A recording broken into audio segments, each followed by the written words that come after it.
Hello दोस्तों, आशा करता हूँ कि आप लोग JL50 एक्सप्लेनेशन के पिछले सारे पार्ट देख चुके हो।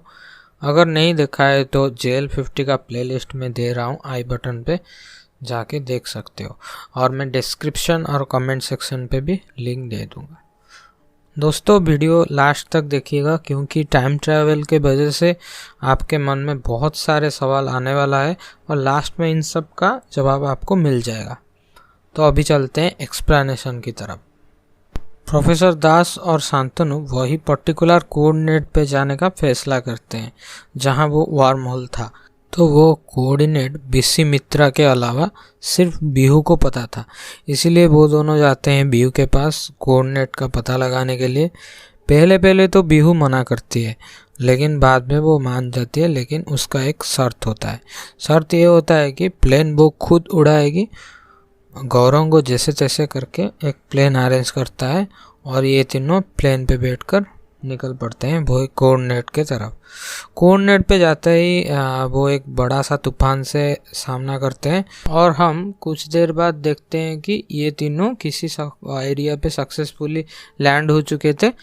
प्रोफेसर दास का मोबाइल पे नेटवर्क नहीं आ रहा था, फिर भी शांतनु इस बात पे यकीन नहीं करता है कि ये लोग एक्चुअली में टाइम ट्रैवल किए हैं। फिर ये लोग आगे जाके एक जीप से लिफ्ट लेते हैं और जाते हैं कोलकाता।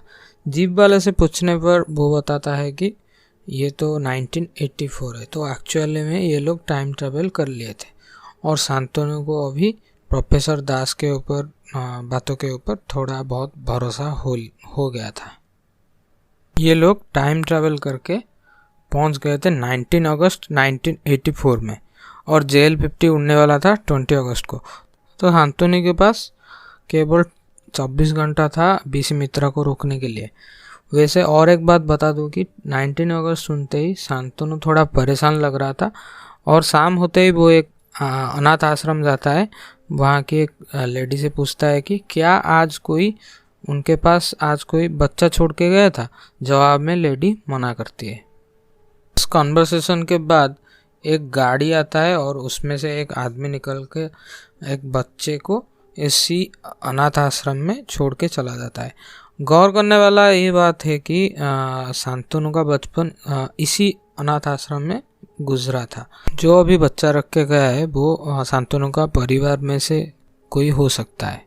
तो नेक्स्ट डे शांतनु और प्रोफेसर दास मिलके एक प्लान बनाते हैं। प्लान के मुताबिक JL50 उड़ने से पहले बीसी मित्रा पार्थो मजूमदार से मिलने वाला है। तो शांतनु और प्रोफेसर दास उससे पहले वहां जाकर उन लोगों का इंतजार करेंगे और जब बीसी मित्रा आए तब शांतनु आराम से बीसी मित्रा और पार्थो मजूमदार को पकड़ सकता है, जो कि डेस्टिनेशन बहुत दूर था इन लोगों से। तो इनको एक गाड़ी की सख्त ज़रूरत थी। तो ये लोग जाते हैं बिहू के घर और बिहू किसी तरह अपने घर से चाबी ले आती है। लेकिन दोस्तों, यहाँ पर कहानी में आता है थोड़ा सा ट्विस्ट। तो ये वही कार थी जिसको शांतनु ने कल रात को देखा था। ये देखकर शांतनु थोड़ा इमोशनल हो जाता है।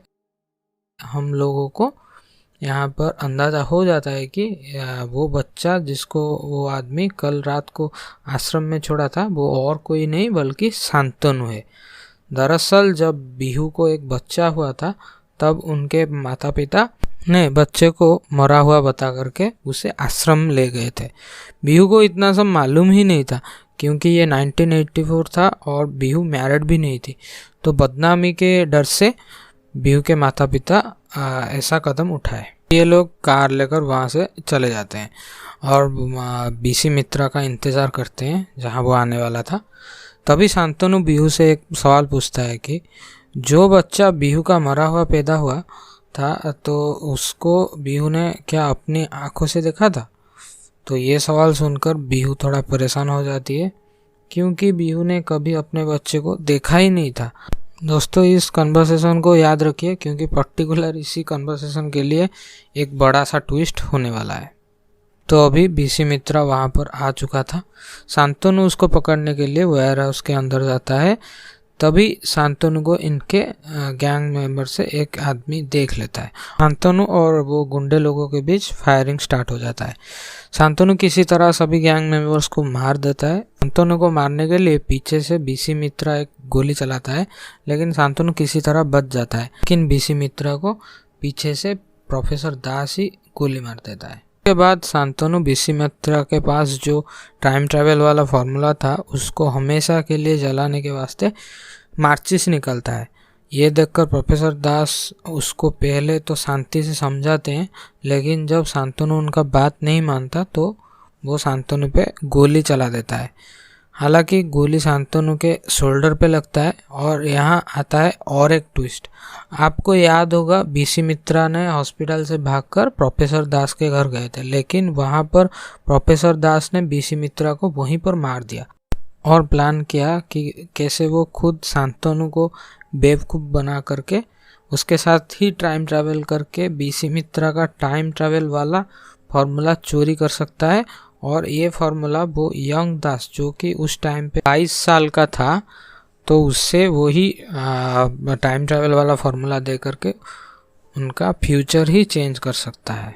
और ये सब कह के प्रोफेसर दास वहाँ से जाने ही वाला होता है कि शांतनु उसे पीछे से गोली मार देता है और उस फार्मूला को प्रोफेसर दास की आंखों के सामने ही जला देता है। तो उसके बाद शांतनु इसी हालत में अपने माँ के पास यानी बिहू के पास जाता है, लेकिन हम व्यूअर्स को काइंड ऑफ वाइब्रेशन साउंड सुनने मिलता है और बिहू उस कार से गायब हो जाती है।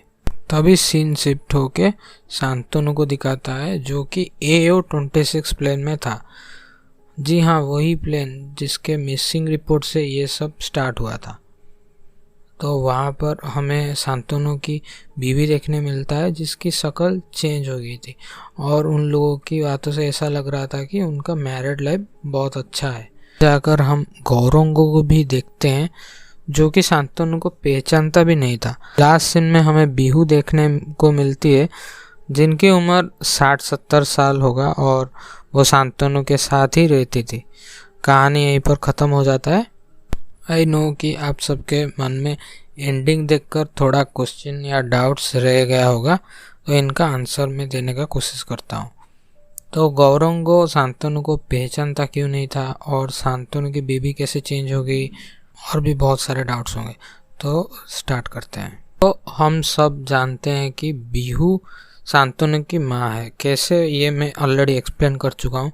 तो पिछले टाइमलाइन जो हमने देखा था उसमें शांतनु अनाथ रह जाता है क्योंकि बिहू जेल 50 के कारण टाइम ट्रैवल करके 35 साल आगे या फिर 2019 पे चली जाती है। तो बिहू को कभी पीछे जाने का मौका ही नहीं मिलता और वो अपने बेटे को मरा हुआ सोच रही थी, जो कि शांतनु ने पीछे जाकर जेल 50 को हाईजैक होने से बचा लिया। तो आई थिंक यहाँ पर सारा टाइमलाइन ही चेंज हो गया।